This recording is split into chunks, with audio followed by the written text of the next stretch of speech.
10월 25일 아침 저희들에게 주시는 하나님 말씀 누가복음 5장 27절로 39절까지 말씀입니다. 다 함께 한 목소리로 봉독합니다. 그 후에 예수께서 나가사 레위라 하는 세리가 세관에 앉아 있는 것을 보시고 나를 따르라 하시니 그가 모든 것을 버리고 일어나 따르니라. 레위가 예수를 위하여 자기 집에서 큰 잔치를 하니 세리와 다른 사람이 많이 함께 앉아 있는지라. 바리새인과 그들의 서기관들이 그 제자들을 비방하여 이르되 너희가 어찌하여 세리와 죄인과 함께 먹고 마시느냐. 예수께서 대답하여 이르시되 건강한 자에게는 의사가 쓸데없고 병든 자에게라야 쓸데있나니 내가 의인을 부르러 온 것이 아니요 죄인을 불러 회개시키러 왔노라.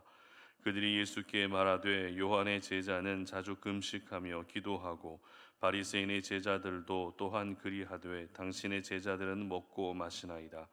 예수께서 그들에게 이르시되 혼인집 손님들이 신랑과 함께 있을 때에 너희가 그 손님으로 금식하게 할 수 있느냐. 그러나 그날에 이르러 그들이 신랑을 빼앗기리니 그날에는 금식할 것이니라.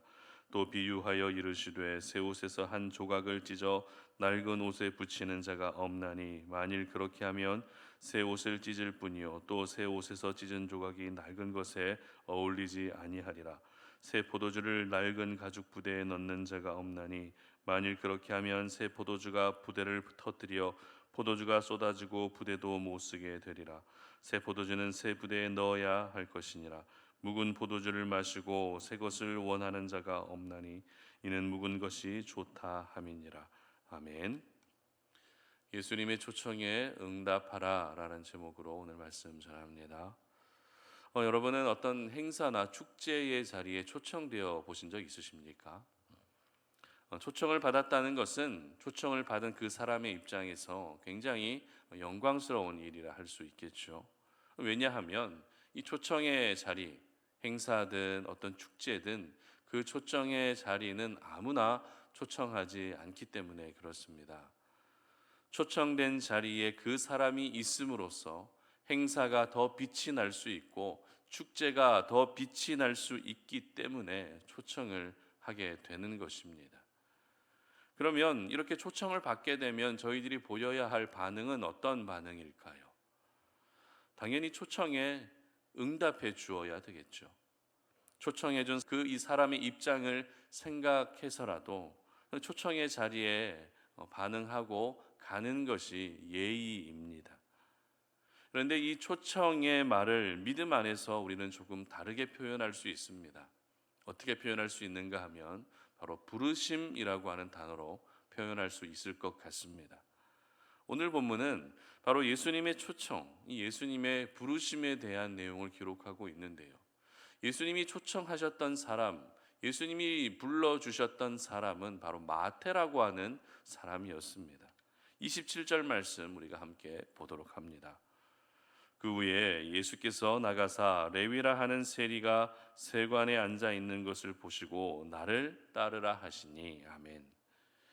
저희들은 이 마태를 향한 예수님의 초청이 바로 제자로의 초청이었다라는 것을 잘 알고 있습니다. 예수님 주변에는 많은 사람들이 항상 따라다녔습니다.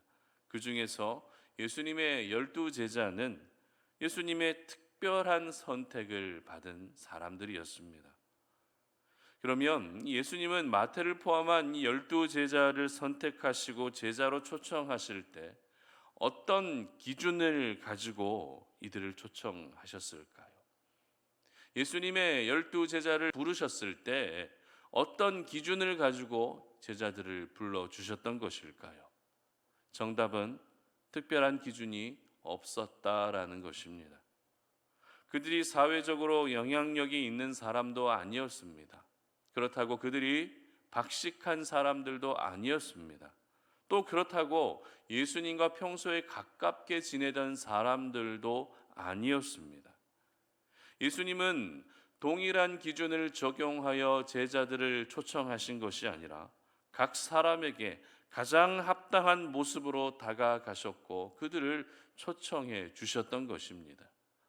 그렇다면 오늘 본문에 등장하는 마태를 초청하실 때는 마태의 어떤 모습을 보고 초청하셨던 것일까요?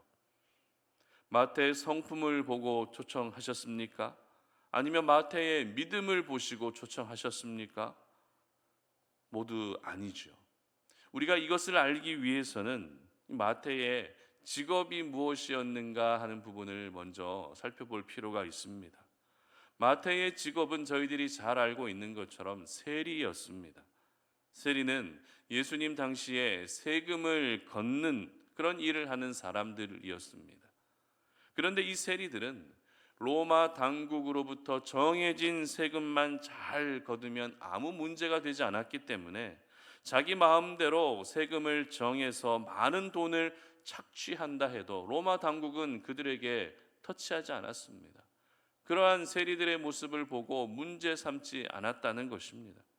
그렇기 때문에 이 세리라고 하는 직업은 예수님 당시에 가장 타락하기 좋은 직업이었습니다. 또한 그렇게 착취한 돈들이 모두 개인 재산이 되고 있었기 때문에 이 세리라는 직업은 오늘날 흔히 말하는 꿀직업과 같은 것이었습니다. 예전에 멕시코의 초호화 리조트에서 사람을 구하는 이 구인 광고가 한번 나온 적이 있습니다. 많은 사람들로부터 큰 관심을 불러왔던 그런 구인 광고인데요. 연봉은 무려 1억 3천만 원입니다.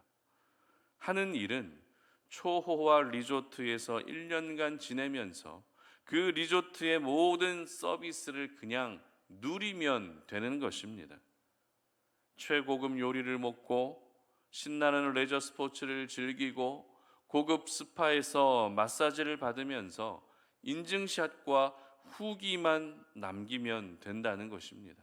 그렇게 1년간 지내면 연봉 1억 3천만 원을 준다고 하니 그야말로 꿀직업이 다름없었습니다. 오늘 세리도 이처럼 꿀직업의 하나였던 것입니다. 다만 단점이 있었다면 사람들로부터 손가락질을 당해야 한다는 것. 그러나 그것 하나만 잘 참아내면 대대손손 부유하게 살 수 있는 직업이 바로 이 세리라는 직업이었던 것입니다. 그런데 예수님은 이 세리의 일을 하고 있던 마태를 초청하신 것입니다. 한참 타락할 수밖에 없는 이 마태를 초청하셨던 것입니다. 왜일까요?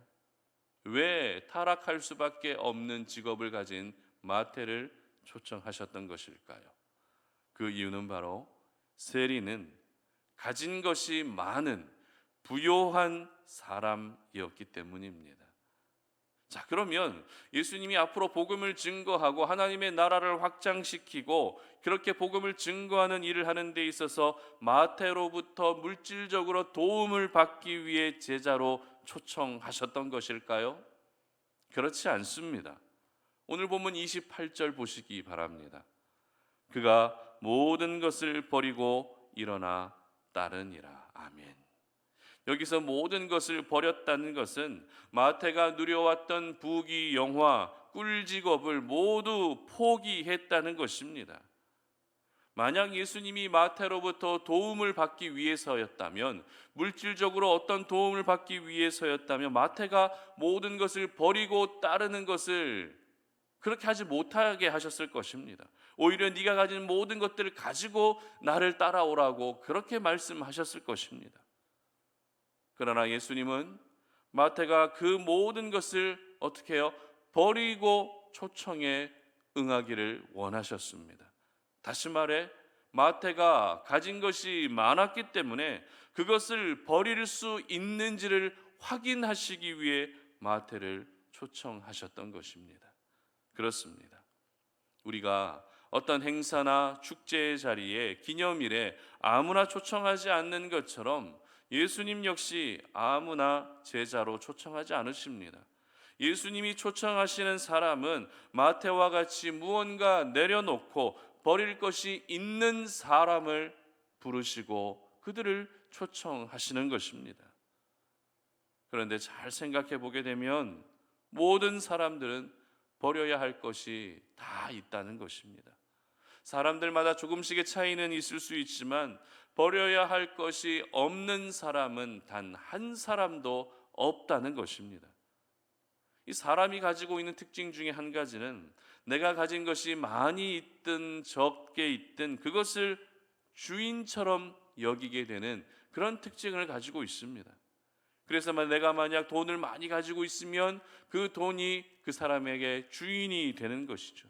그리고 어떤 안정적인 직장, 꿀직업을 가지고 있으면 내 삶의 주인을 그것으로 삼을 때가 있다는 것입니다.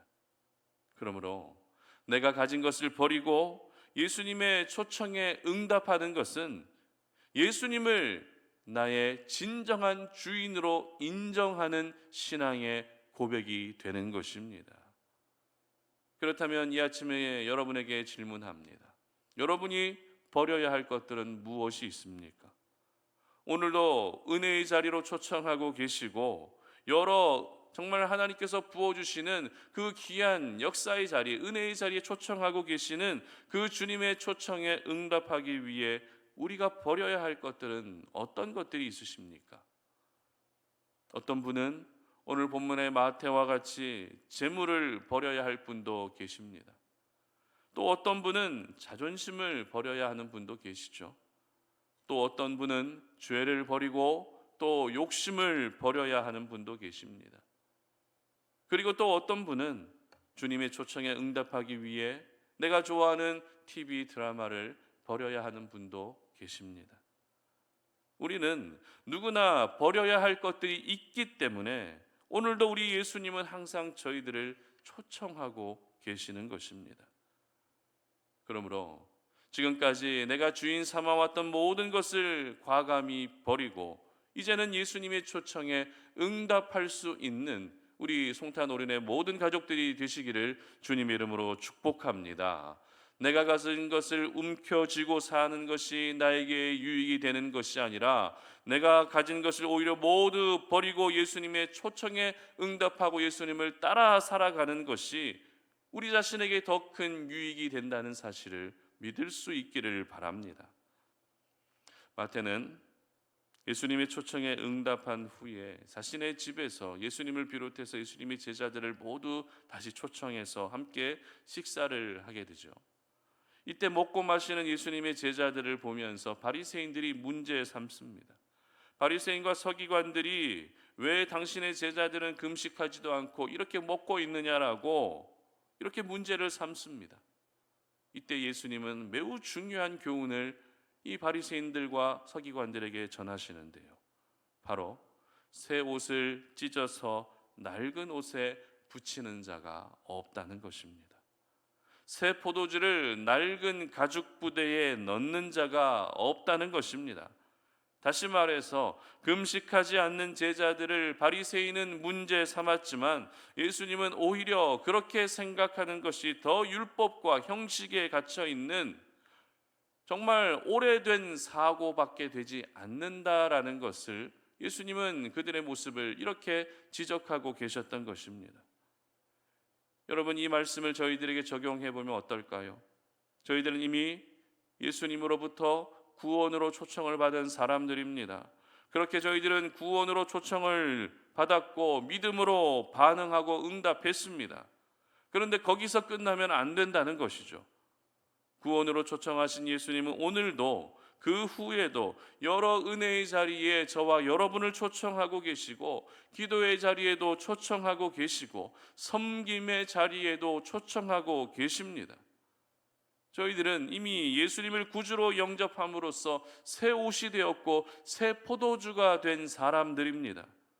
그런데도 예수님의 초청에 그 귀한 자리에 응답하지 않는다면 새 옷을 찢어서 낡은 옷에 붙이는 것과 다름없다는 것입니다.